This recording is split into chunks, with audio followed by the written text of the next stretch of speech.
नइखे कोनो जोड़ हो, बोले लू तो इंग्लिश के तूर दे लू गोड़ हो। मैं तो बताई मैं नहीं हूँ हाई फाई। अरे तहरा पढ़ाई के नइखे कोनो जोड़ हो, बोले लू तो इंग्लिश के तूर दे लू गोड़ हो। का चाहता नहीं जी?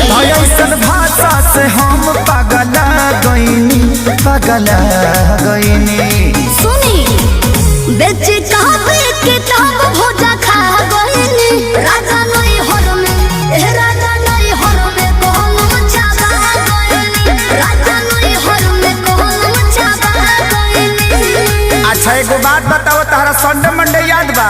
हाँ जी। तो सुनाओ तो। Sunday, good. Monday, very good. कंडे, लवंडे ठंडे ठंडे। संतोष।